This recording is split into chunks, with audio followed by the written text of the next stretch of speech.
السلام عليكم ورحمة الله وبركاته.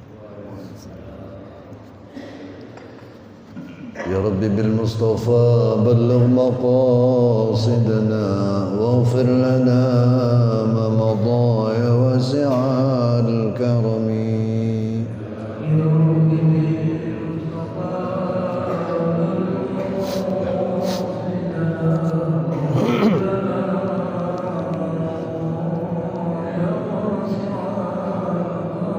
يا أكرم الخلق ما لمن ألوذ به سواك عند حلول الحادث العميم.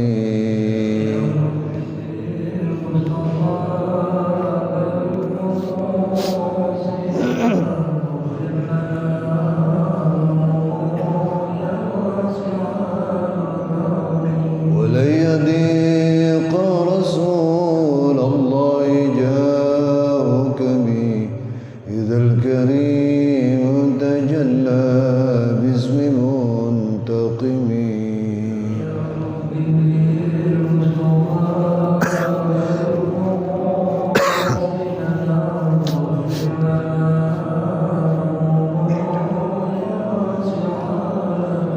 محمد سيد الكونين والثقلين والفريقين من عرب ومن عجم.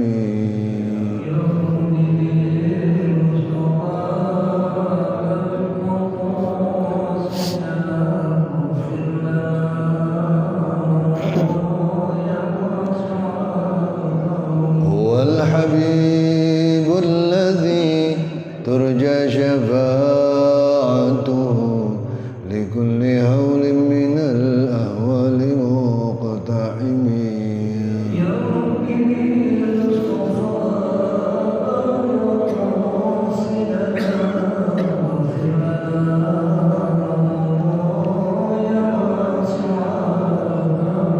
لعل رحمة ربي حين يقسمها تأتي على أزب من عصيان والقسم.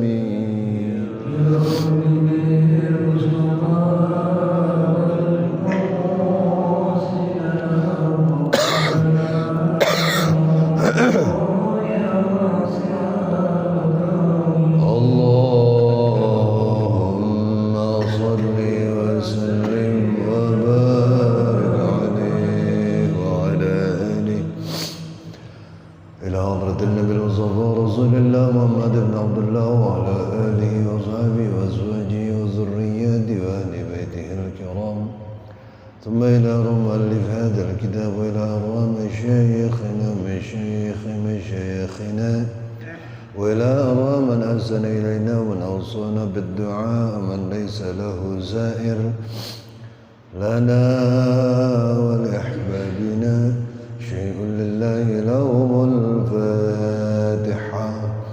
أعوذ بالله من الشيطان الرجيم. بسم الله الرحمن الرحيم. الحمد لله رب العالمين الرحمن الرحيم مالك يوم الدين. إياك نعبد وإياك نستعين.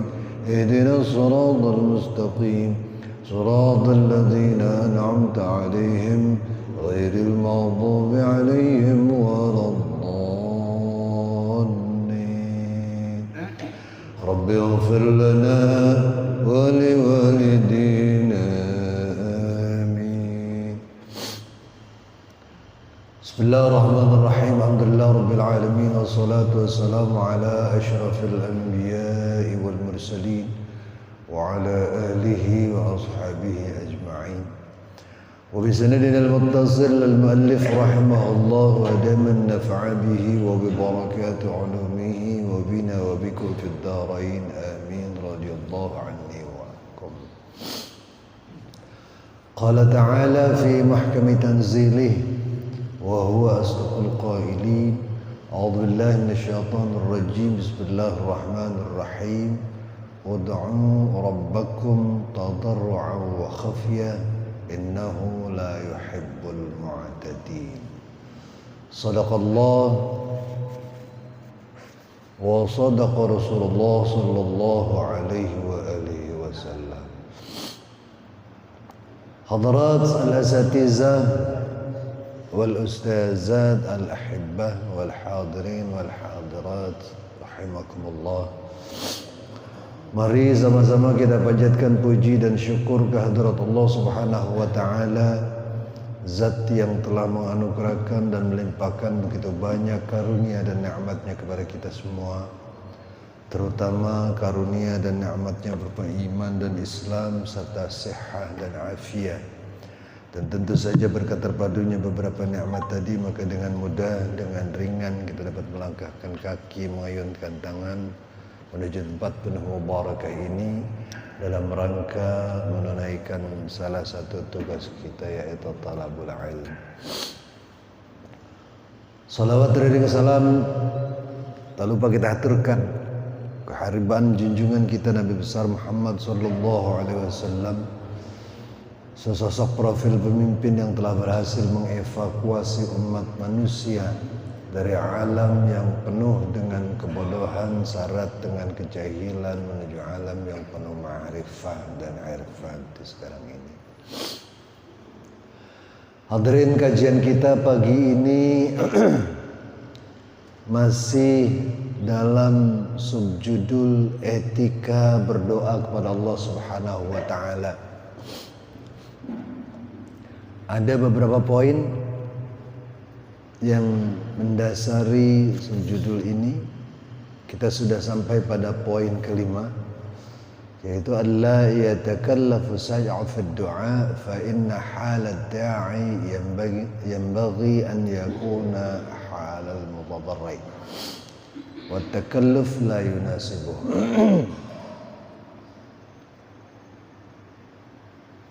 Seseorang yang sedang bermunajat, seseorang yang sedang berdoa, hendaknya dia memprioritaskan adab terhadap Rabb-Nya.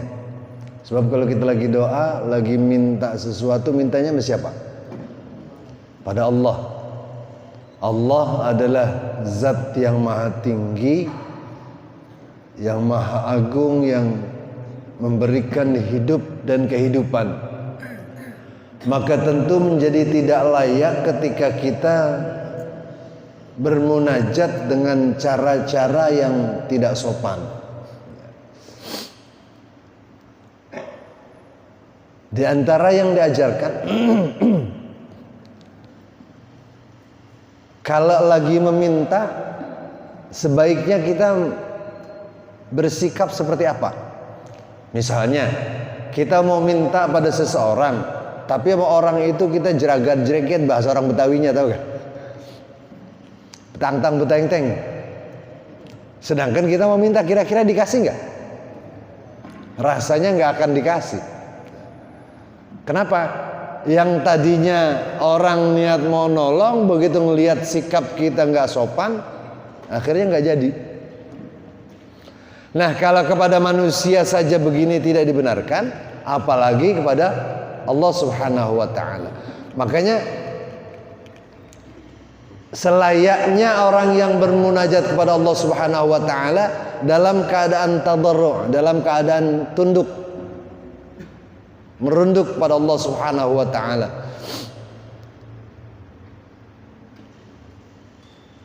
Dan jangan melakukan hal-hal yang di luar munasabah atau tidak sesuai dengan kriteria etika berdoa. Qala sallallahu alaihi wasallam, sayakunu qaumun ya'taduna fid du'a. Kata Rasulullah, nanti satu saat ada sekelompok orang yang berlebihan dalam berdoa. Maksudnya berlebihan kayak apa? Apa enggak boleh doa itu cerewet-cerewet? Enggak boleh doa itu minta berulang-ulang. Kalau yang begitu bahkan dianjurkan. Yang enggak boleh itu menggunakan atau memperlihatkan sikap-sikap yang tidak semestinya di hadapan Allah Subhanahu wa taala. Kayak misalnya doa sembari mengancam. Ya Allah, pokoknya kalau nggak dikasih rezeki hari ini saya berhenti sholat. Ada nggak yang kayak gitu?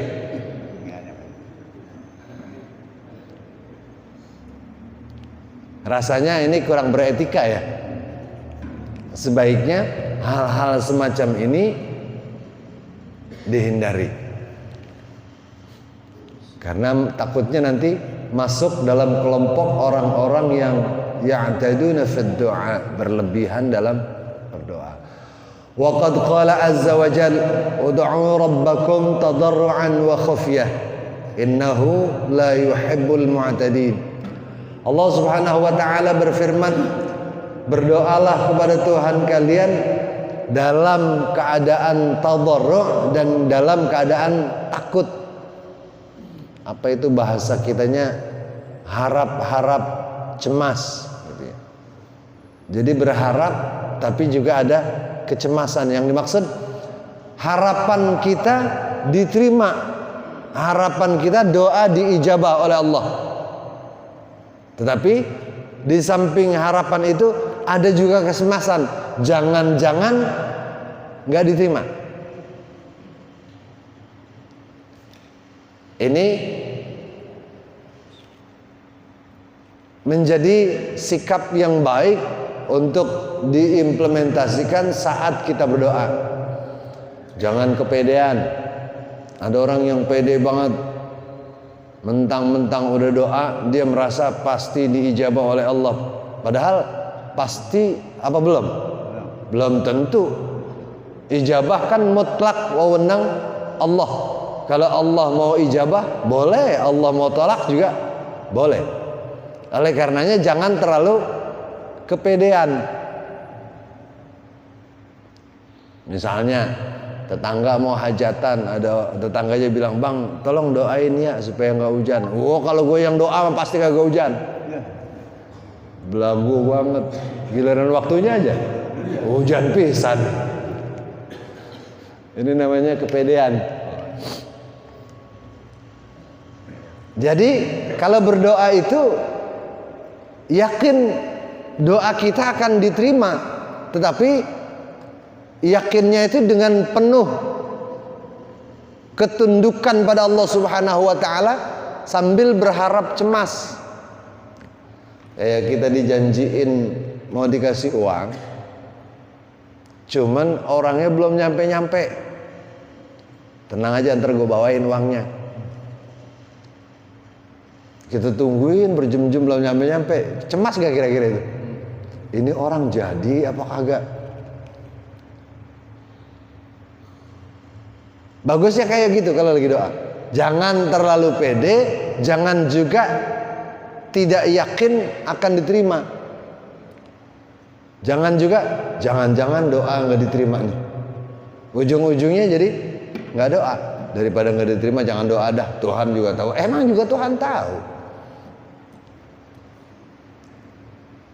Tadarru' dan khufyah, dalam keadaan merunduk dan cemas. Innahu la yuhibbul mu'tadin. Tapi sesungguhnya Allah Subhanahu wa taala tidak suka pada orang-orang yang berlebihan dalam doa. Mentang-mentang lagi doa, mentang-mentang Rasulullah suruh pura-pura nangis. Udah nangis ya pura-pura, kenceng lagi, mengganggu orang banyak. Ini namanya berlebihan. Padahal mestinya selayaknya saja dan menggunakan etika-etika yang benar.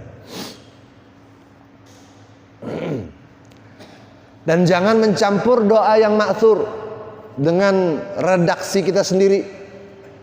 Kalau lagi baca doa yang ma'thur dari Rasulullah misalnya, sudah selesaikan dulu doa yang dari Rasulullah itu. Kalau nanti mau ditambahin dengan redaksi kita di bagian berikutnya, jangan dicampur-campur. Kalau dicampur-campur jadi kurang etis. Ya.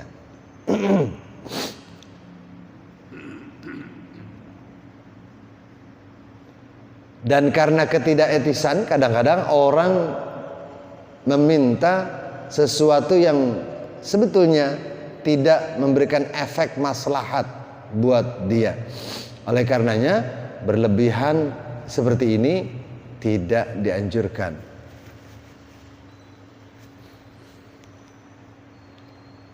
Seperti halnya pernyataan bahwa ulama itu dirindukan oleh surga. Ulama itu sangat dinanti oleh surga. Kita kira-kira seperti mereka apa enggak?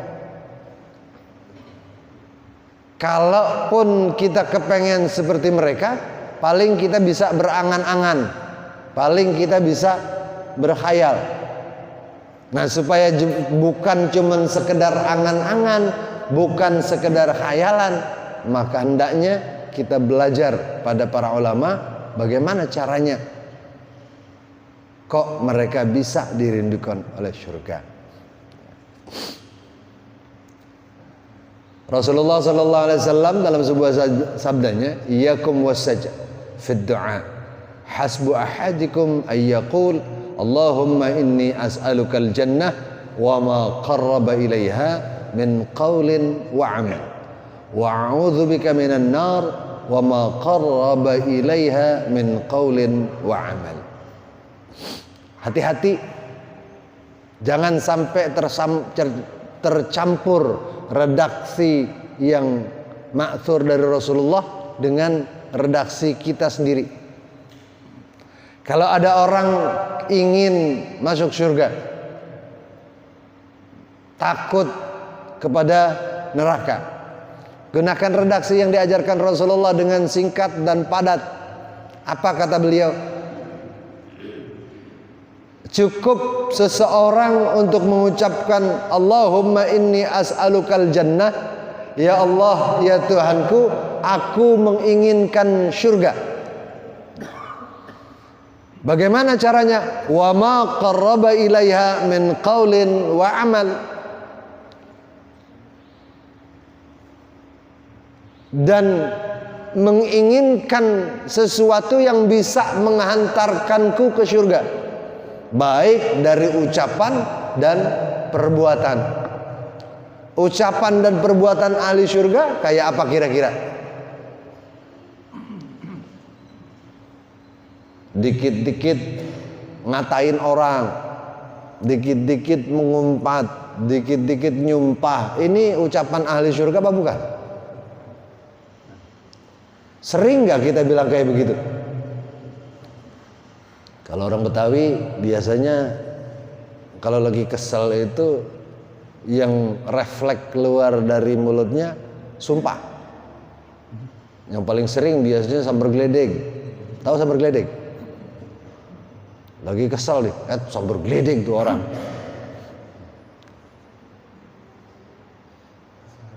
Ini ucapan yang tidak mencerminkan ucapan ahli surga. Oleh karenanya, kalau kita kepengen masuk surga, jalan atau cara untuk memperolehnya juga Allah dekatkan. Apa itu? Ucapan dan perbuatan kita. Ucapan kita kendalikan, perbuatan kita juga kita kendalikan. Sehingga dengan mengendalikan ucapan dan mengendalikan perbuatan, maka insya Allah ucapan yang buruk, perbuatan yang buruk akan kita hindari. Karena ini tidak akan mengantarkan kita ke surga dan tidak akan mengantarkan kita pada ridhanya Allah Subhanahu wa taala. Wa a'udzu bika minan nar, dan aku berlindung kepadamu dari neraka. Ada enggak orang yang berani masuk neraka? Yang paling jagoan banget dah. Berani enggak kira-kira masuk neraka? Rasanya sih enggak. Bahkan ketika seseorang ditanya, hampir rata-rata jawabannya menghindari neraka. Misalnya, yang enggak pernah sembahyang sekalipun, kalau ditanya, "Bang, nanti kalau mati abang pengen masuk apa? Surga apa neraka?" Apa kira-kira jawabannya? Ada enggak yang jawab pengen masuk neraka? Enggak ada. Karena cerita tentang neraka itu enggak ada yang enak. Cerita tentang neraka tidak ada yang menyenangkan. Yang ada menakutkan, menyeramkan dan seterusnya. Maka tidak ada orang yang ingin masuk neraka. Kalau kita juga ternyata takut masuk neraka, a'udzubika minan nar, aku berlindung kepadamu dari ancaman api neraka. Wa ma qarraba ilaiha, dan apa yang bisa mendekatkanku kepadanya. Min qaulin wa amal, dari ucapan dan perbuatan. Ucapan ini meskipun kelihatannya ringan, meskipun kadang terlontar begitu saja, hati-hati, efeknya bisa jadi mengantarkan kita ke neraka. Kayak biasanya kan kita kalau melihat sesuatu cepet komen, bahkan kadang-kadang komen gak pakai dipikir lagi. Misalnya ada orang boncengan, suami istri naik motor, istrinya cantik banget, suaminya jelek banget. Kita ngelihat, apa kita bilang? Ya Allah, itu orang. Bagi suaminya anugerah, tapi bagi istrinya musibah. Kenal kagak, apa kagak gitu.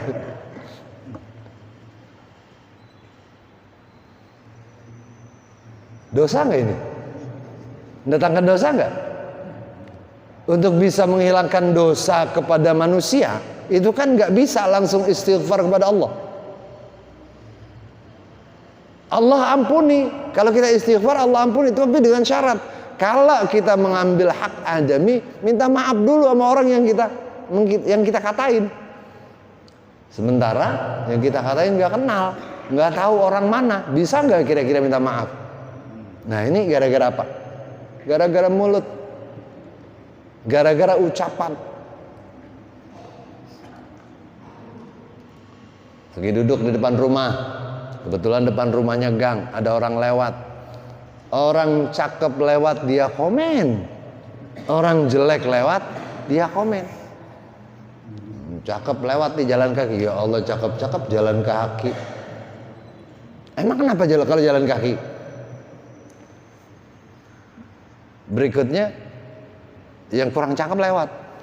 Ngapa sih jelek-jelek pakai lewat sini lagi?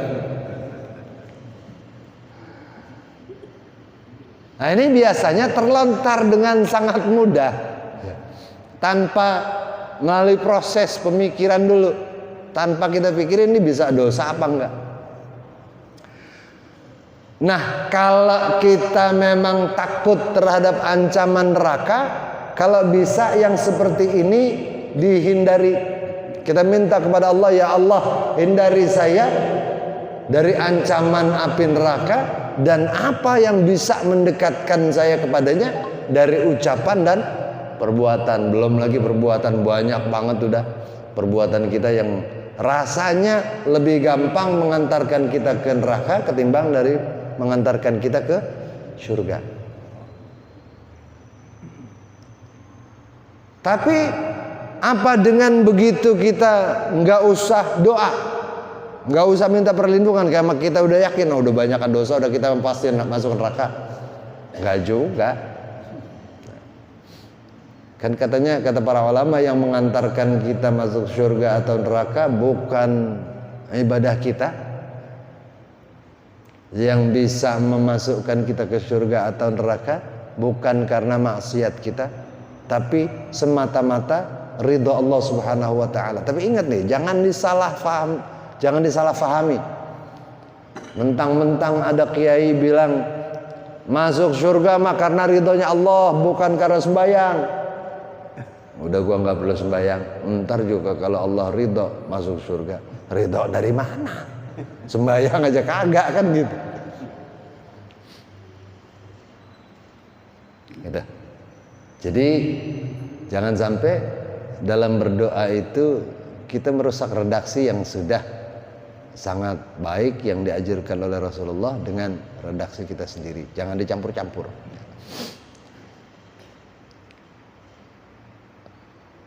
Wa qala ba'duhum, sebagian ulama, ada redaksi orang yang berdoa kayak gini, Allahumma ja'alna jayyidin. Ya Allah, jadikanlah kami orang-orang yang jayyid, orang-orang yang baik. Ini terlalu arogan ya. Redaksi seperti ini terlalu kasar, sehingga oleh para ulama diajarkan untuk dihindari.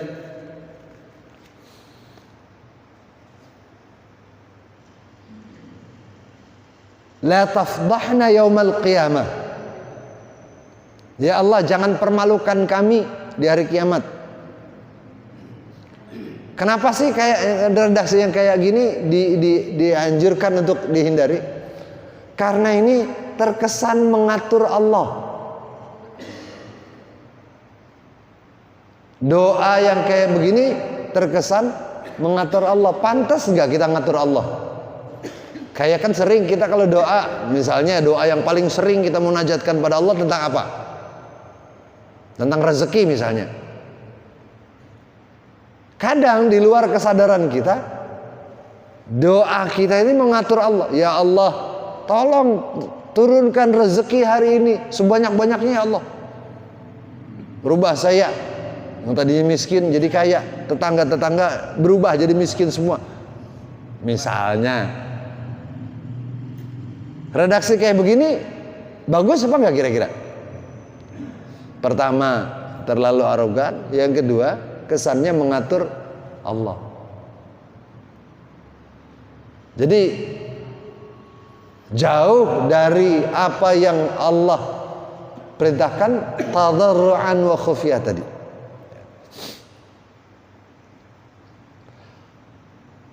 Sedang sebagian ulama mengatakan ud'u bilisanil zillah wal iftiqar, la bilisanil fasahah wal intilaq. Kalau lagi doa itu gunakan redaksi orang-orang seakan-akan kita, bukan seakan-akan sebetulnya. Posisikan diri kita sebagai orang yang rendah, yang hina di hadapan Allah Subhanahu wa taala. Posisikan diri kita sebagai orang yang miskin dan membutuhkan Allah Subhanahu wa taala. Bisa nggak kira-kira kayak gitu? Makanya Jalaluddin Ar-Rumi dalam salah satu anjurannya, kalau kita berdoa kepada Allah itu merasalah kita itu seperti setitik pasir kecil di padang pasir di hadapan Allah. Di padang pasir banyak gak pasir? Terdiri dari butiran-butiran kecil. Kalau kita sedang berdoa, bermunajat di hadapan Allah, merasalah seperti sebutir pasir yang ada di padang pasir. Ada artinya gak kira-kira? Kita ke padang pasir ngambil pasir cuma sebutir doang. Ada artinya gak kira-kira? Gak ada. Kalau ngambilnya 2 kontainer bisa jadi ada artinya. Bisa jadi bermanfaat. Kalau cuman sebutir kecil, nggak memberikan manfaat apapun, tidak berharga. Nah, saat kita bermunajat kepada Allah, berdoa kepada Allah, hendaknya posisikan diri kita atau sadari bahwa kita di hadapan Allah makhluk yang sangat kecil, tidak ada apa-apanya di hadapan Allah. Nah, ketika kita adalah makhluk yang sangat kecil, tidak ada apa-apanya di hadapan Allah, maka saat bermunajat harus dengan etika-etika yang bagus.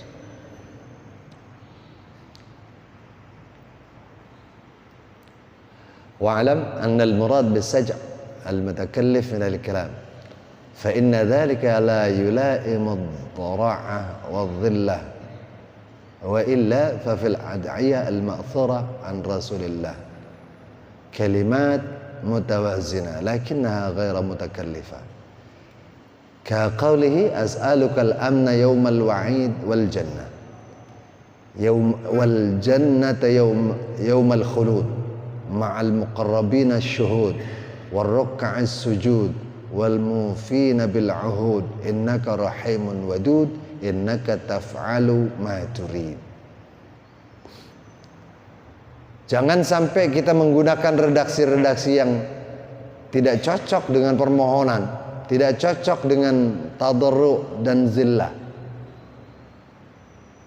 Maka untuk bisa terhindar seperti itu, ikuti doa-doa ma'thur dari Rasulullah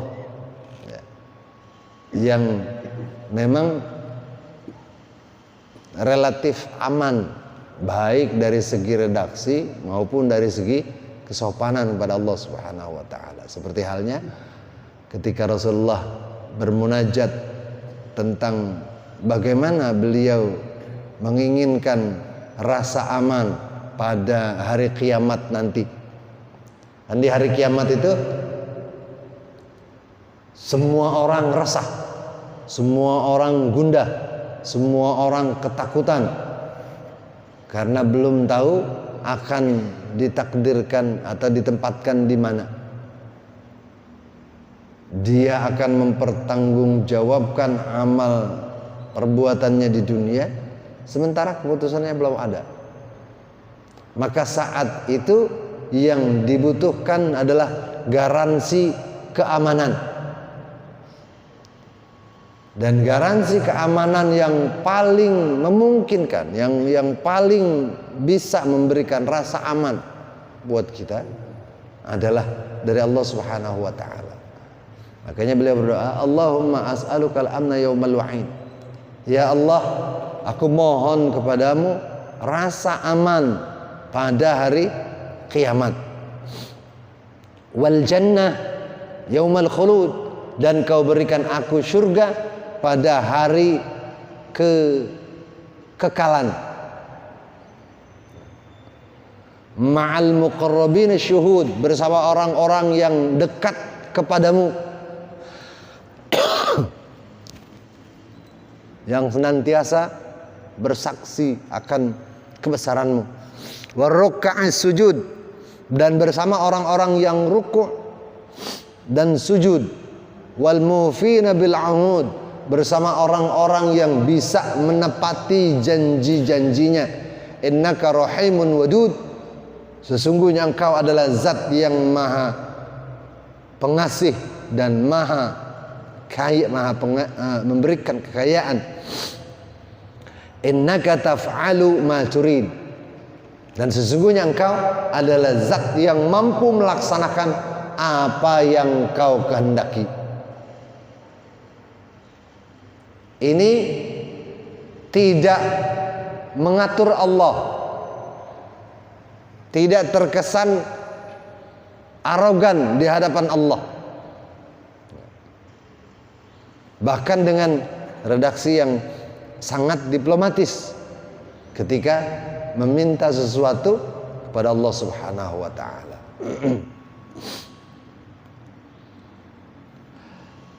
Poin berikutnya, wasadis at-tadarru' wal khusyu' wal raghbah wal rahbah. Poin yang keenam, tadarru', merendah, khusyuk, fokus, wal raghbah, berharap, wal rahbah, cemas. Khusyuk, fokus, cemas, berharap dan cemas saat kita berdoa. Ini bagian dari etika berdoa. Kalau kita lagi doa, hati kita fokus gak kira-kira? Harus fokus. Yang udah kita lakukan, kalau kita doa, fokus gak kira-kira? Banyakannya, apalagi kalau lagi mimpin doa berjamaah, doanya udah hafal. Biasanya mulut kemana, hati kemana. Padahal bagusnya mulut sesuai dengan arah hati. Hati kita fokuskan kepada Allah Subhanahu wa taala. Ini namanya satu arah komunikasi kepada Allah, enggak misah-misah, enggak mencar-mencar. Kayak sholat. Sholat kan menurut bahasa diartikan doa. Saat kita sholat, hati kita kemana? Hadir gak kira-kira? Hati kita hadir gak kira-kira? Ya kadang tergantung tanggal ya. Kalau tanggal udah deket-deket kajian, seneng, khusyuk. Apalagi udah, kalau lagi gajian khusyuk gak kira-kira? Enggak. Beda-beda. Ntar kalau udah tanggal tua beda lagi. Kalau udah deket gajian nih, begitu udah dapet duit, mikir, ini kemana ya duit lagi ada nih? Ngapain? Mumpung lagi ada duit. Tapi besok giliran gak punya duit, ya Allah, masih lama banget gajian. Ini hal-hal yang merusak konsentrasi kita pada Allah Subhanahu wa taala. Padahal mestinya tadarru', khusyuk, raghbah dan rahbah ini bagian yang harus ada ketika kita berdoa kepada Allah Subhanahu wa taala.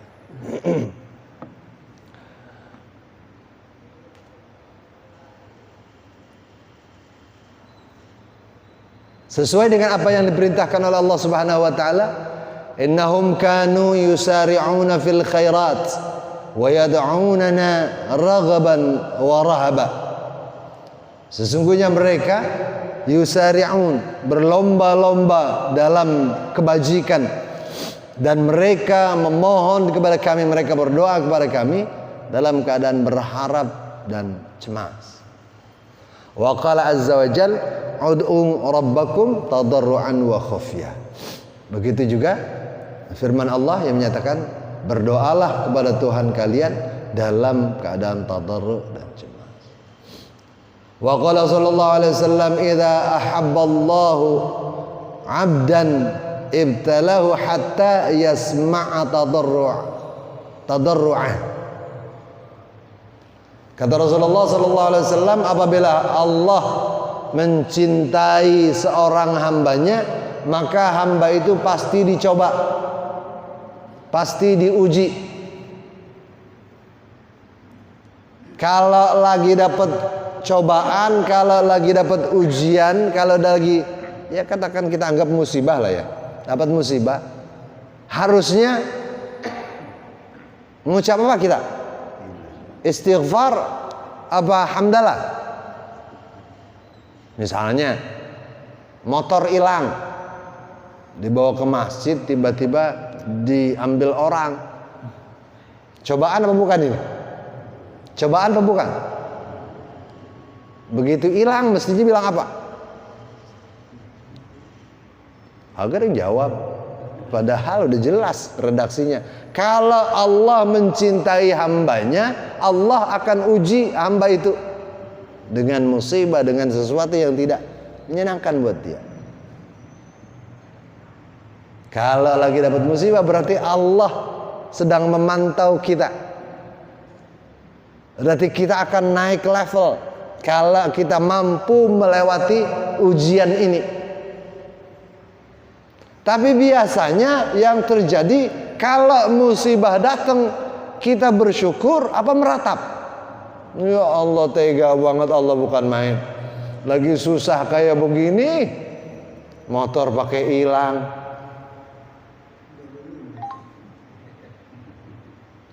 Udah lunas? Untung udah lunas gitu. Bukan untung udah lunas, mana baru lunas banget. Kalau begini kan bisa utang lagi nih. Harusnya ini menjadi catatan penting dan catatan baik buat kita. Berarti Allah sedang memantau kita dan kita akan naik level dengan ujian itu. Tapi biasanya kita selalu kalah dengan provokasi setan. Ya. Selalu kalah. Sehingga dengan meratap berarti kita tidak ridha terhadap qada dan qadarnya Allah Subhanahu wa taala. Saat kita tidak ridha terhadap qada dan qadar Allah Subhanahu wa taala, berarti membuktikan level keimanan kita masih sangat lemah. Ketika level keimanan kita lemah, mungkin nggak Allah akrab dengan kita?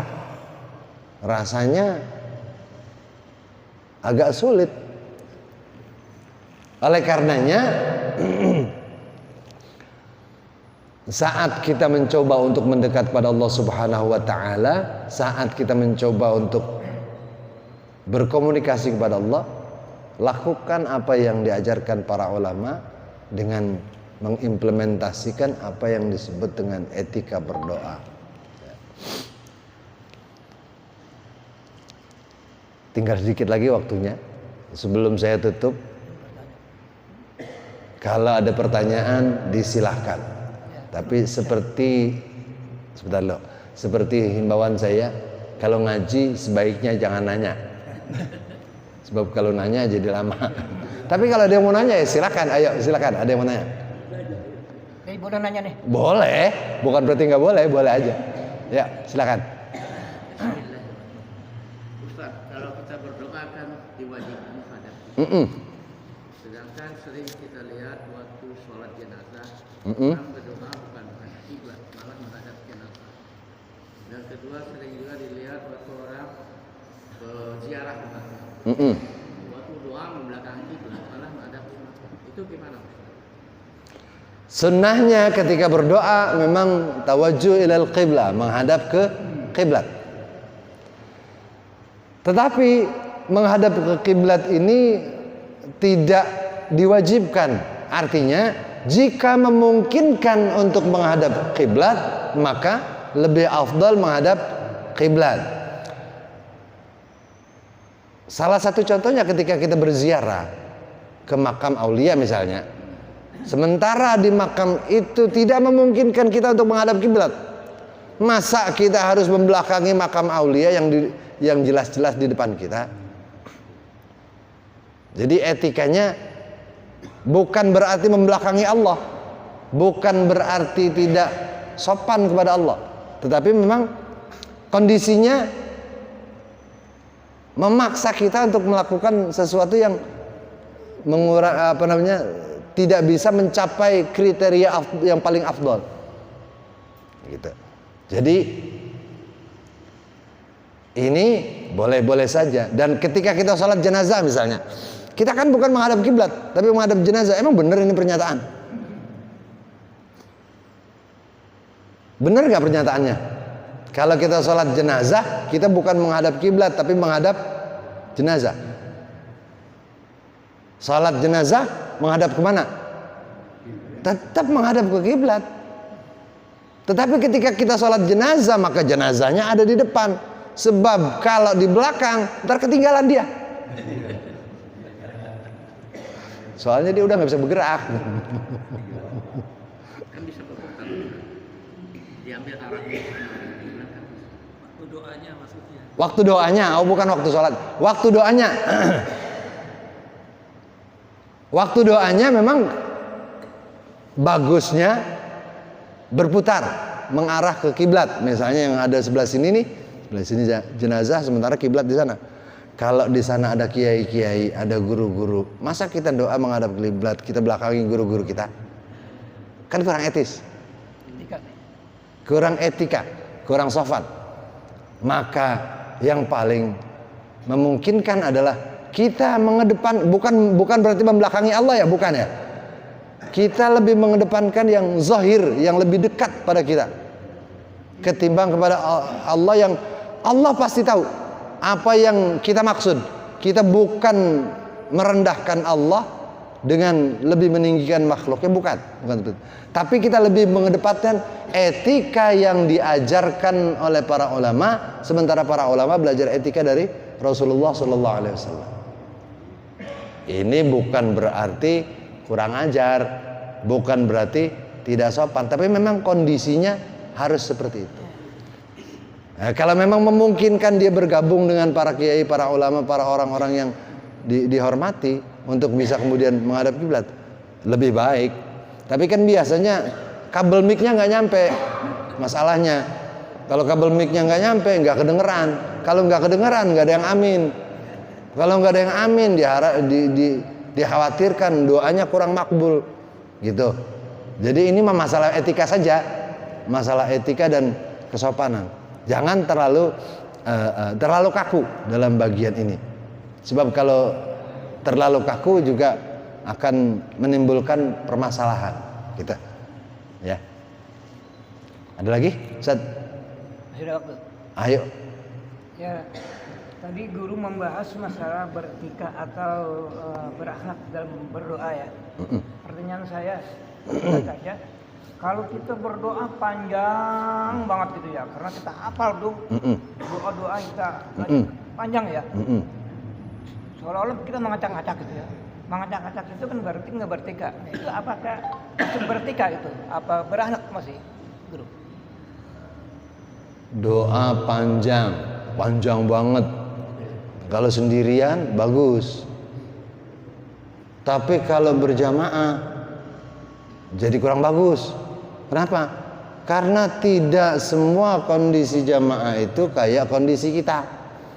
Kayak sholat misalnya. Sholat kalau sendirian panjang bagus. Tapi kalau berjamaah panjang kurang bagus. Kenapa? Karena di antara makmum itu ada yang sakit pinggang, ada yang mules-mules, ada yang kepalanya pusing. Ketika imam panjang banget, bukan khusyuk buat dia, tapi dia malah nyumpah imam sebergeledek kali, lama banget. Jadi bagus nggak? Jadi nggak bagus. Makanya kalau bareng-bareng itu yang singkat-singkat aja,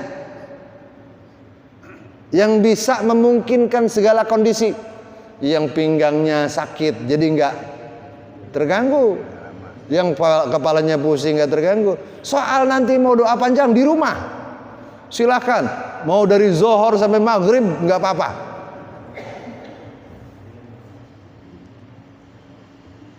Apalagi kalau redaksinya doanya yang ma'thur yang sudah diajarkan oleh Rasulullah atau diambil dari kutipan-kutipan ayat, ini lebih bagus.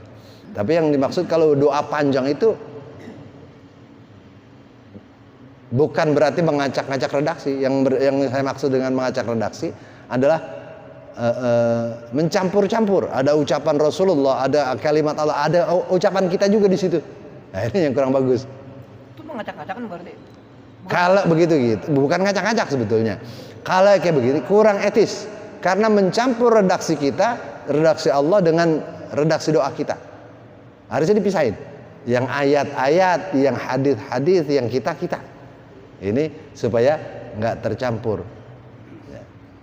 Di samping itu juga nanti kalau anak cucu kita ngapalin doa ini, dia tahu yang ini ayat Al-Quran, yang ini hadis Rasul, yang ini ucapan bapaknya misalnya. Supaya ada bedanya. Nah, ini menjadi bagian etika yang harus dijaga oleh seseorang ketika dia berdoa. Udah ya? Udah habis waktunya. Kita tutup dengan berkirim Fatihah pada orang-orang tua kita yang telah mendahului kita. Kiranya Allah ampuni dosa-dosa mereka, Allah lipat gandakan pahala amal baik mereka, dan akhirnya Allah tempatkan mereka di surga yang penuh dengan nikmat. Kita yang masih hidup, Allah berikan kita umur panjang dalam taat kepada Allah dan Rasulnya. Allah berikan kita kekuatan iman dan Islam. Allah berikan kita taufik dan hidayah. Allah berikan kita rezeki yang banyak untuk bekal ibadah kepada Allah Subhanahu wa taala. Allah jadikan anak cucu kita anak cucu yang salihin, salihat, mutamassikin bi syariatillah wa sunnati nabiyyih. Kelak kita mati mohon dimatikan dalam husnul khatimah. Ala hadhihi niyyah وعلى كل نية صالحة وعلى نية القبول وتمام كل سول إلى حضرة الرسول صلى الله عليه وسلم. شيء لله لهم الفاتحة. أعوذ بالله من الشيطان الرجيم. بسم الله الرحمن الرحيم. الحمد لله رب العالمين الرحمن الرحيم مالك يوم الدين. إياك نعبد وإياك نستعين. اهدنا الصراط المستقيم صراط الذين أنعمت عليهم غير المغضوب عليهم ولا الضالين. رب اغفر لنا ولوالدينا آمين يا أرحم الراحمين يا أرحم الراحمين يا أرحم الراحمين. فرج على المسلمين.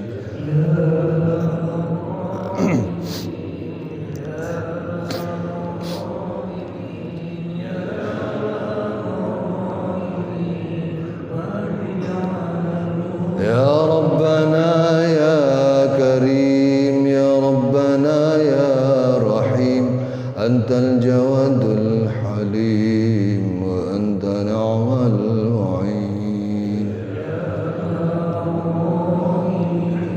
يا أرحم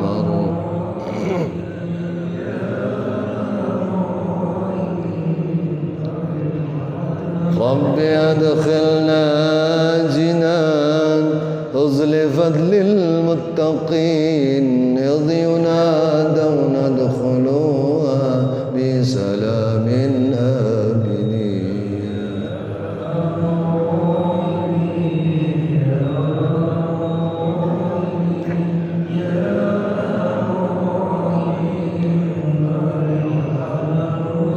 وصلاة الله دوام تبلغ الهادي الأمين وعلى الآل الكرام والصحب والتابعين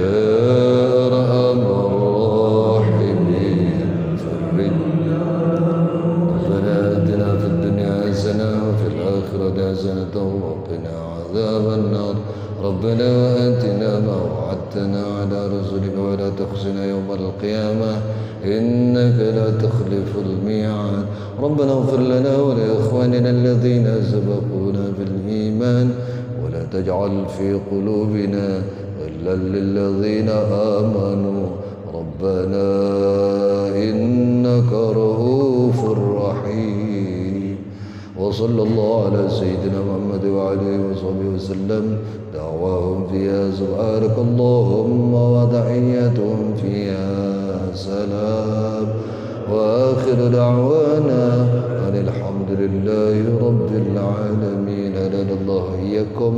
Mohon maaf atas segala kesalahan dan kekurangan. Wallahul muwaffiq ila aqwamit thoriq. Wassalamualaikum warahmatullahi wabarakatuh.